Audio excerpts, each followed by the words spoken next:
They don't want to reach out for help. They hate their parents. There's been a lot of trauma, whether it's being abandoned by a parent or, depression or losses or whatever is going on. In general, how do you help work through with a teen, how to get through that anger? By teaching them coping skills. Yeah. One thing is, I noticed with a lot of the teens, they're quick to react. They don't slow down. Yep. So getting them in the habit to slow yourself down, taking more deep breaths instead of shallow breaths. Welcome to Journey to Joy Live, a podcast to promote wellness, resilience, and joy while providing mental health awareness and breaking down the stigma of mental illness in the Black community. I'm your host, Dr. Enjoy, and today I bring to you episode 55, Young, Black, and Angry. And I have a nice guest here today, Lightworker Wayne. Can you tell everybody who you are? I'm so glad to have you. Hey, let's get it. So that's a common phrase that most people know me as Mm-hmm. a motivator, a Awesome. educator, um, and a light being Ooh. that's just providing healing to the people.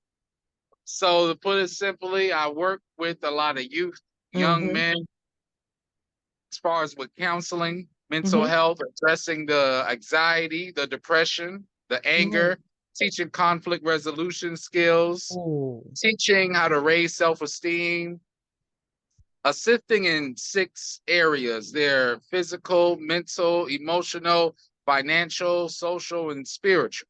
awesome. All of these are key areas that a young man has to have some growth in to be a productive, strong man in this Uh-huh. society. That is fantastic. So you said six, right? You said physical, mental, emotional, financial, spiritual, and what was the other one? Social. Social. I keep Social. seeing these pop up. And you know what? Lightworker Wayne, I've actually been talking about these different facets or crucial areas of health myself because I'm coming out with a journal, which is going to actually Mhm. help people focus on their physical health, emotional health, financial health, social health. And there's another one as well. Well, basically the mental health, of course. So it's just been coming up a lot where we really need to focus on all these areas of our health. So how do you implement these or talk about these with youth? So I implement them. First of all, anytime you're dealing with the youth, you got to establish some trust, comfort, right? Mm-hmm. So how you do that? Well, at least how I do that is I enter their world. Yep. Basically, the things that they're into. Um, it was in God's alignment. A lot of these kids are into Japanese anime, Mm-hmm. superheroes, comic books. Yeah. Back when I was their age, it was shunned and it wasn't cool. And I got Yeah. bullied and teased a lot, right? So the very same thing I got bullied and teased a lot that made me an outcast Mhm. is now the very same thing that I use to build the bridge Nice. for them. So usually we'll start off with conversations talking about Dragon Ball Z, talking about when Goku fought Frieza when he first turned Super Saiyan, and then we'll talk about Demon Slayer, talk about some other animes. Through there, I'm building that rapport.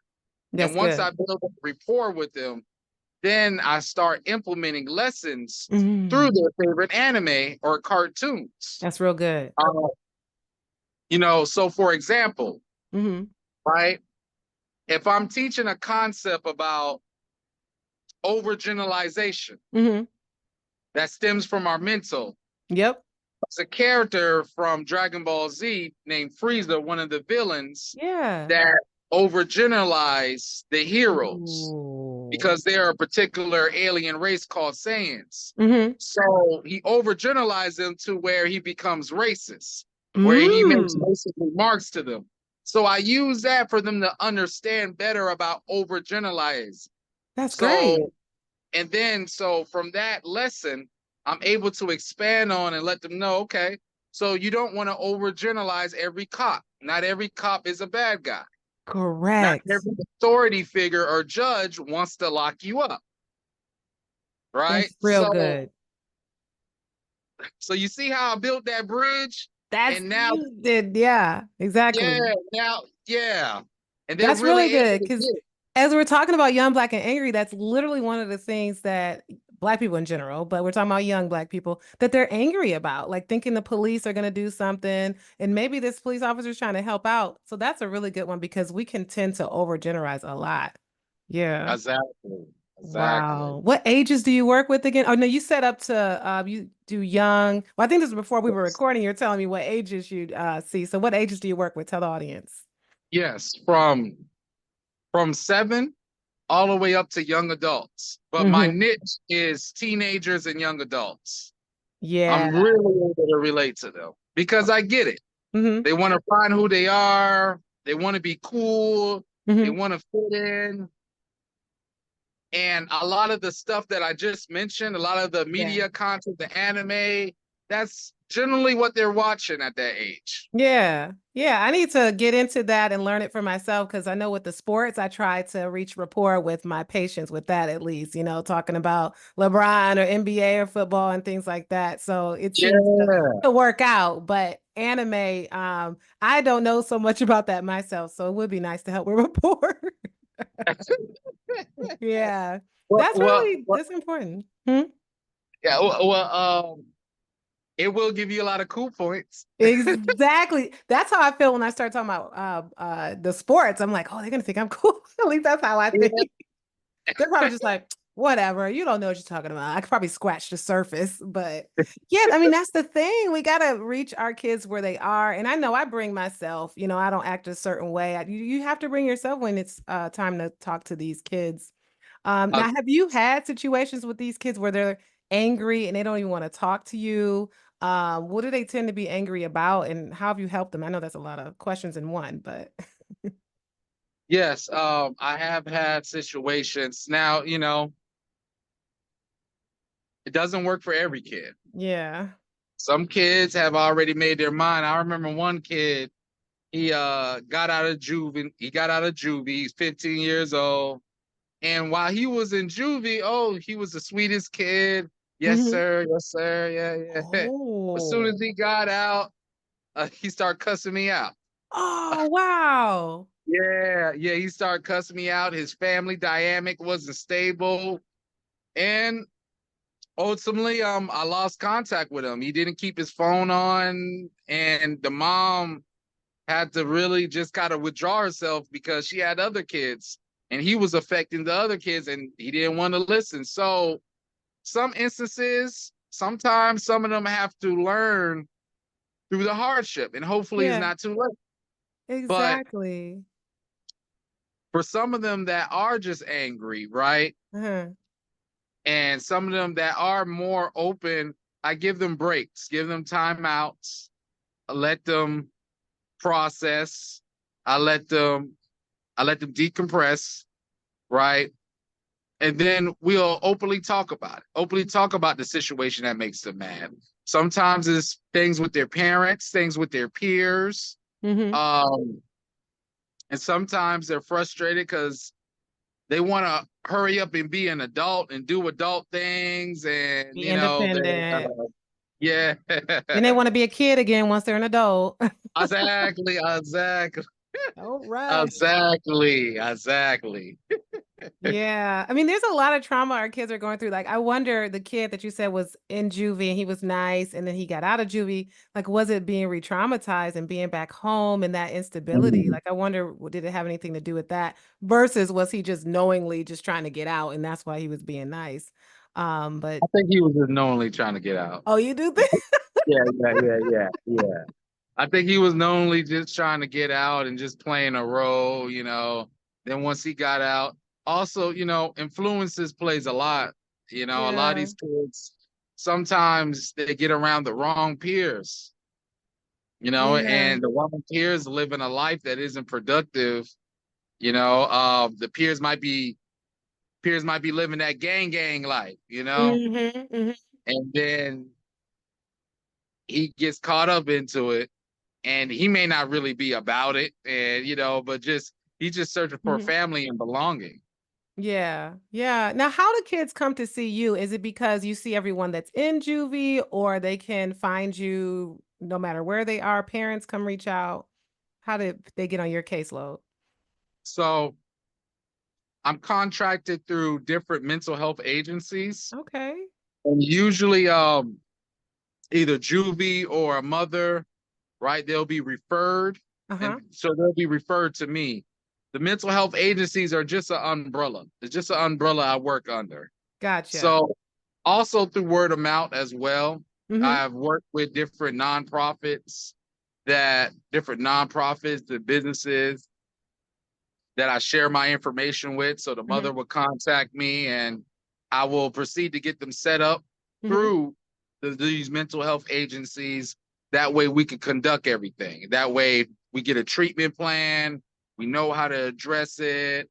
If they're in need of resources, clothing and food pantries, or job opportunities, I'm able to connect them to those resources as well. Gotcha. And so do you basically see them in their home virtually? Do you have an office?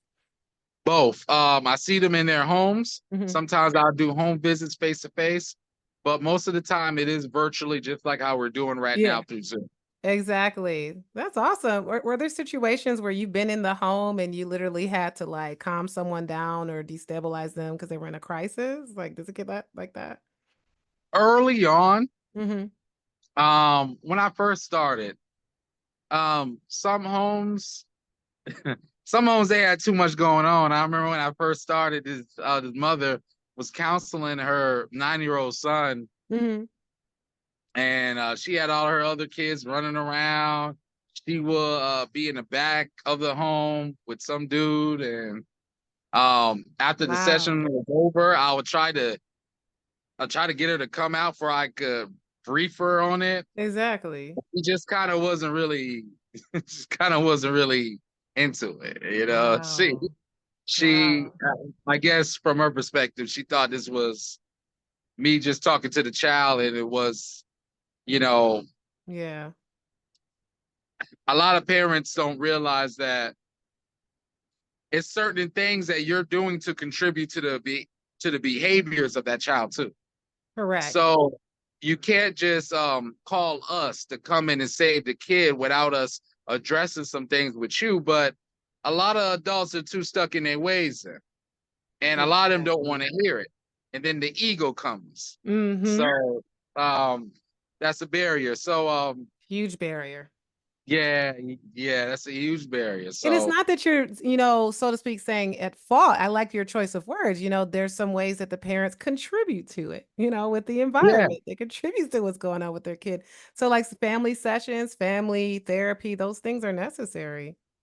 exactly, exactly. And I do that too with the mother or the father, Hmm. right? And we both have a dialogue about such and such child, the behaviors, some different methods, different approaches.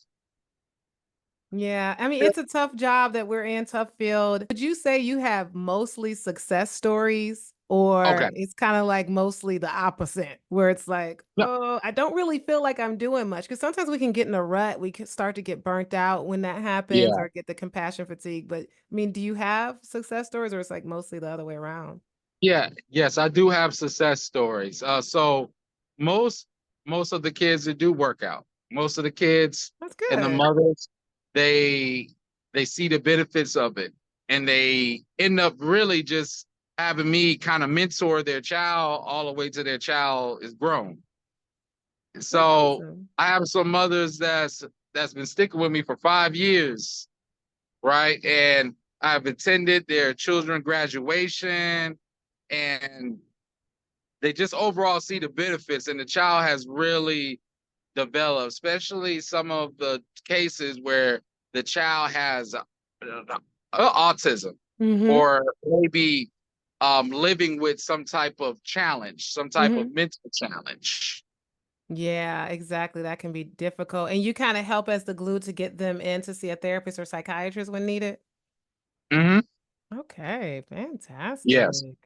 So for people who are watching who may not have a peer specialist and may not, be in treatment and just still really like the obstacle of stigma gets to them. I mean, what can you say to them as far as how they can deal with their angry teen or how that angry teen can, help deal with what's going on in their triggers?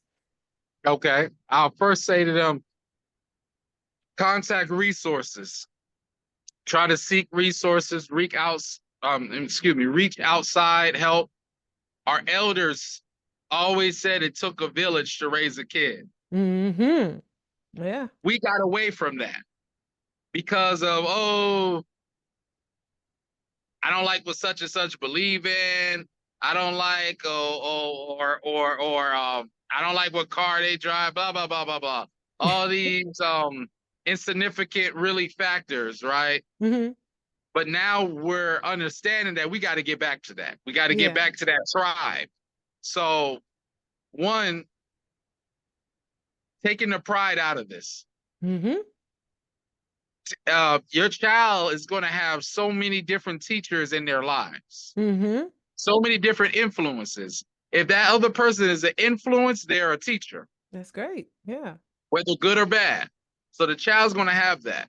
So you have to make sure that you connect with resources to where you are able to put as much positive Mm-hmm. influences as possible. So you can Exactly. really connect with your resources by getting involved in your city events, right? It's a lot of community events going on. Also looking at different networks, right? Mm-hmm. Different networks of community resources that provides clothing, foods, houses. 9 out of 10, they have things that provide for counseling, for Mm-hmm. mental health, for mentoring. That's awesome. So that's where I'll tell the parents to start first. Exactly. The resources so they can get help because a lot of parents feel like they need to be doing it on their own or they should be doing it on their own and then they just put it on themselves, but it's okay to reach out for help and that's what all this is about, us talking about it so people can realize, "Oh, okay. They're out here helping people. Let me go get that help." So Exactly. that's some good stuff. Yeah. So when it comes to being young, black, and angry, we've got a lot of angry teens. They don't want to go to school. They don't want to reach out for help. They hate their parents. There's been a lot of trauma, whether it's being abandoned by a parent or, depression or losses or whatever is going on. In general, how do you help work through with a teen, how to get through that anger? By teaching them coping skills. Yeah. One thing is, I notice with a lot of the teens, they're quick to react. They don't slow down. Yep. So getting them in the habit to slow yourself down, taking more deep breaths instead of shallow breaths. We Yeah. take a lot of shallow breaths. When we take shallow breaths, we're not fully getting all the oxygen in our bodies. But when we Correct. take a deep breath, we're able to be more relaxed, calming down. And when you calm down, your mind is able to, it works Thank you. faster. Yeah. It works more efficiently. So that's one. Mhm. Two, letting them see the consequences of it, letting them think long term. They Mhm. think short term. And that's even with some adults. A lot of our people think short term instead of long term. Mhm. Get them to think about the consequences of their actions. So Right. if you do this, You're not and if careful. you want to be an established rapper, Mhm. do you think you getting into trouble in the law, do you think that will hinder your rap career? How can you go on tour or perform here and here if you're in juvie?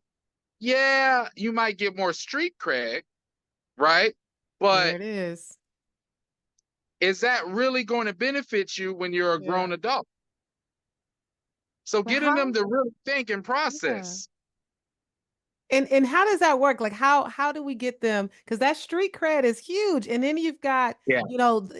in the media, the rappers who do things, get themselves killed, and they become more famous because they died. And so then you have those kids who are looking after that, like, oh, I don't care if I go to jail. I don't care if I die, because I'll be famous anyway. So How do we combat that? So we combat that by just giving them education. Let Yeah. them know, hey, you know, a lot of these record deals, I mean, a lot of these record labels, they have an insurance policy. So Mm, when you die as a rapper, right, all that money that you have created goes to them instead of your mom, instead of your family. So yes, you might be famous, but right. your loved ones are suffering. Your loved ones Hmm. are not getting any money. And how can you celebrate that being famous, you know, being known for your work when you're gone? Exactly. What That's so good. you know, having them really think that, having them really sit down, process, we talking face to face, and showing examples. Hmm. Showing examples has been one of the biggest things. I have a lot of other brothers. I have a lot of other brothers. I got a brother who has an organization called One More Question. His name Oh, Dr. Barber. He did okay. 10 years in prison. So he's a living example. I got another brother named I'm a Father First, Keith Lewis. His organization, he also been in prison. So I connect them to Love also talking to it. real brothers that lived that prison life for them to let them know, like, hey, so you think going to jail is cool, but you going to jail and you got people fighting over your booty. Hmm. Is that something that you want? And no matter how hard you is, it's hard to fight off 5 dudes that is trying to get in your booty. Exactly. Let's be Is that real. what you really want? Hopefully Is not. that what you really want? Yeah, you got to be real. And Yeah. especially with like the baggy pants. Like I was always told that baggy pants came from way back when people were in prison and they want to show like, oh yeah, I want some. So they and then we got people like sagging just to look cool and they don't really realize that. Exactly. And that's because of the trend. And when we Hmm. provide the education, you know, a lot of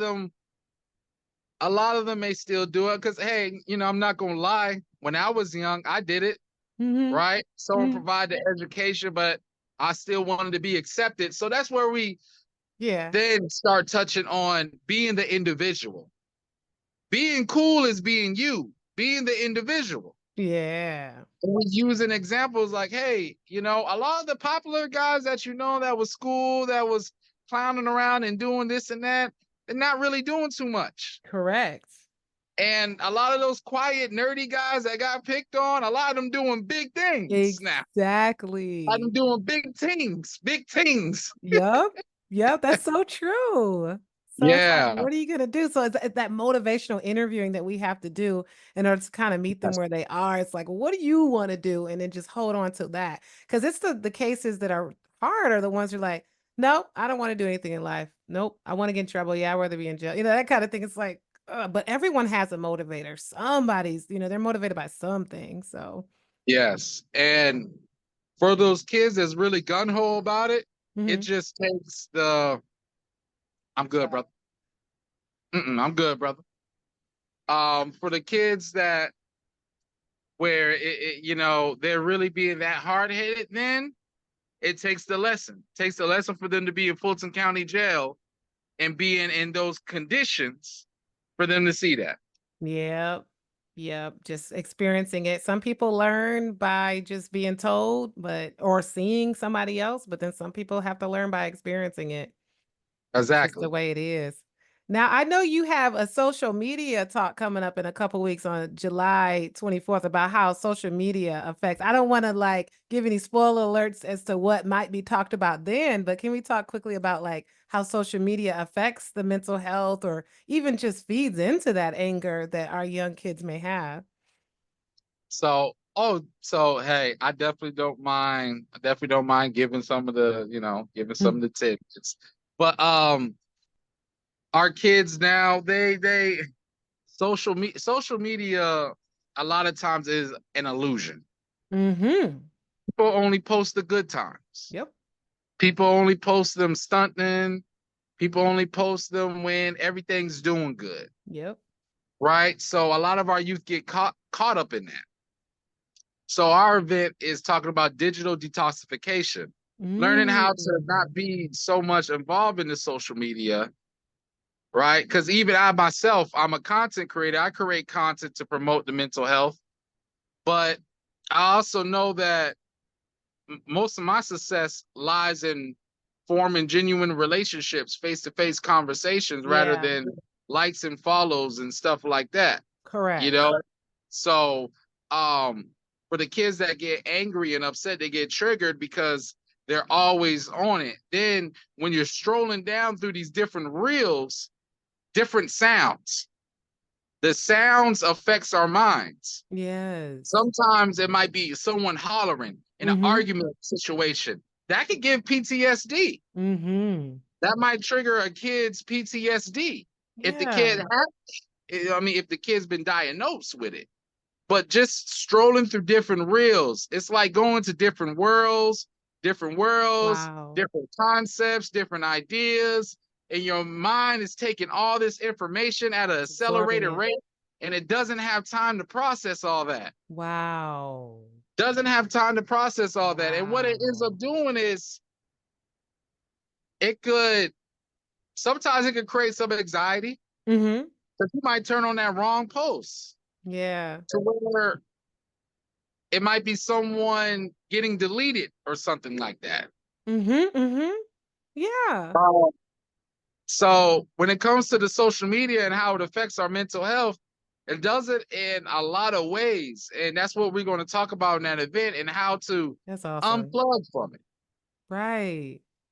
Especially That's for really my good. young youth who are content creators, letting them know, like, hey, it ain't all about these likes and follows, man. Exactly.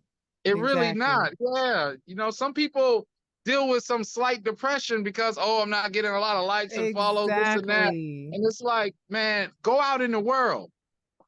Go out in the world, talk to people, shake some hands. Mm-hmm. You have to That already have that self-worth, that self-love about yes. you.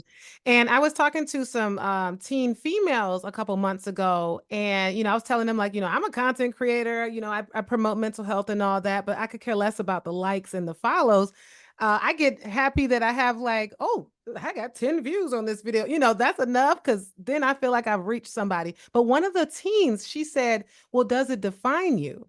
So that's the key. It's Mm, okay to post. It's okay to do those things, but ask yourself, does it define you? Does that like and follow define who you are? And that's the problem with some of these teens out here or anybody where they might get depressed or anxious or stressed when they don't have enough likes is because it defines them. It makes them know that they're accepted and there's something or they have a purpose because they went viral. So that's the thing. Don't let it define you. And fill that void if the social media is what defines you, because that is not the way to go. exact. That was key to what you said about the define. Mm-hmm. It and one message I want to lead to a lot of the young content creators, and this is what you also tapped on too. Yeah. Post the content that represents you. Is that truly how you want to be represented? I always make sure. Is that how you want to be represented? Because your page, what it is it could be a digital resume. Mm-hmm. My social media is a digital resume of some of my adventures, Mm-hmm. some of the events I've spoken to, some Yeah. of the seminars I've been, and just Yeah. thoughts. Yeah. So, and it's all positive and a reflection of me. Some are Mm-hmm. motivational, some are funny, some are me just telling real life stories. Yeah. Your brand. That's pretty I much what we're sat talking about here. Yeah. Find out your brand. Because I found my brand late. I didn't know that I could have a brand for some reason. I was just like working for Morehouse School of Medicine. And they're like, what's your brand? What's your website? I'm like, I just work for them. What do you mean? And, after I left them, I started to come into my own brand and create myself, Dr. Enjoy, podcasts and things like that. And I'm like, oh, yeah, that's what this thing we're talking about. So yeah, that's what our teens need to do, or everybody, having your brand and, what's that thing that you could do for free? And that's your purpose. exactly, Yeah. exactly, Yeah. exactly, and that's Then try to beautiful. get paid for it. That's the key. That's the stop. We're doing it for free. You got to get paid for it somehow. Yes, yes, yes, yes. Yeah, that's beautiful. Awesome. Great. So I'm glad we were able to touch on that because that's just huge. Our kids out here. And then you mentioned conflict resolution. You mentioned the different types of health as well. As far as finances, what kind of things do you get into with them about that? Because I didn't even, they don't teach us stuff like that in school, taxes and finances and things like that. So how do you do that? Yeah. So everything from those six areas is things from my own experience. My dad Mm, taught me the importance of saving for a rainy day. My dad used to always say this saying, man. And when I was young, I'm like, oh my gosh, Dad, come on, man, stop with all these things. But I see the value in it yes, now. you He said, do. an ounce of what is it? An ounce of prevention is a pound of cure. Ooh, all right. So when it comes to the finance standpoint, now I'm not no finance guru, but I'm Right. I just said the teaching them same thing. things that you will think that the family is teaching them, but sometimes it doesn't. So Mm-mm. the importance of saving, not spending all your money, saving, investing, talking to them about different stocks. I'm not no stock guru, but just letting them know about the idea. Hey, it's this thing called stocks that other people have been invested into for years, and years later they became rich off. Wow. So, so it might be a kid that's into Jordans. Hey, Hmm. how about you check the Nike stock?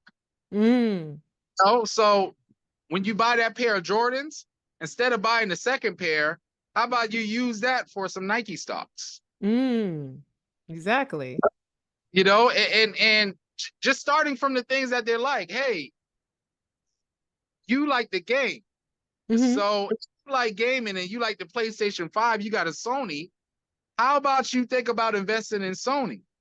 How about you put Wow. some money into that? So simple things, That's good. investment, also teaching them, hey, you know how a lot of wealthy people become wealthy? They invest in things that generate Yes, money. So exactly. I know you like to get lit. I know you like to go to parties, but what if you was able to get a building Hmm. and rent out a building and host a party there and everybody pays $10 and Ooh, you're able to rent the building for cheap. there it is. That's another stream of income. So that's where I'm talking about Making them in think. regards to finances. Yeah, just to get them thinking about these different things that they can use for different sources of income. Oh, that's good. And you mentioned earlier you stick with the mothers, the mothers, the mothers, which makes me think that there's no fathers in a lot of the kids' lives that you work with. Yeah. So they need to hear that from you. Yeah. And majority, 90% of the kids I mentor don't have an active father in their lives. Yeah. And really, everybody, okay, people could say it's the ADHD, it's the depression, it's all these mental diagnoses, but I really believe all this just stems from not having that positive masculine energy in their lives. I agree. That's simple. It's huge. That's majority it. If you just had an active father in there, it'll be a huge reduction in all the mental health illnesses and all that. That's the key. Prescribing a father. Yeah. Yep. And because the majority of the patients I see are by single moms or grandmas raising these kids, and then they're angry and they feel abandoned by their bio dad. That's usually the case. Of course, there's if they're being raised by the grandmothers, the bio mom that they're, angry at. But yeah, I agree. That's at the root of it. So, having people like you, peer specialists or counselors or some type of male figure can help that. But, we definitely can't, find the father and make the father be in the life. Or if the father's passed away, there's only so much we can do. But that's why it's really great to have male role models like yourself. Exactly. So the role models could then fit in. And yeah, we may not be able to fully fit in the role of a father, but we could fill the role of a big brother or uncle. Yeah. That in itself makes a really big impact. Mm-hmm. It sure does. Well, thank you so much. So I call this Journey to Joy Live, and I ask all my guests, what's your journey to joy been like? my joy to journey. Your journey to joy. Joy to journey. My journey to Well, joy. hey, it's a joy and journey too. Yeah, yeah, it is. My journey to joy has been, it's been illuminating, elevating, but also highly self-reflective. Ooh, I love that. And I put you on the spot too. That sounded great. Highly self and some of the things that caused me to be highly self-reflective was rough experiences, Mm-hmm. homelessness. Oh yeah. Started the whole journey. That started my awakening to my stage to who I am now. That rock bottom. Yeah, yeah, that rock bottom.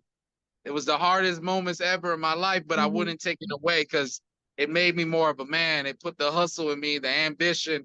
It directed me towards this field to my purpose. And now I'm living my purpose.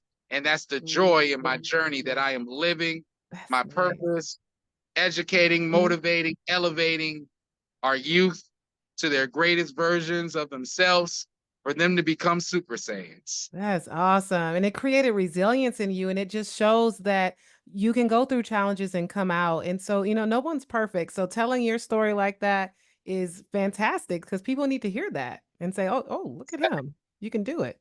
So I really appreciate you, Lightworker Wayne, for coming on Journey to Joy Live. Thank you so much. Hey, I appreciate it as well. And on a count of three, we could all say, hey, let's get it. Let's get it. Oh, we didn't count to three. 2, 3, hey, let's Let's get it. get it.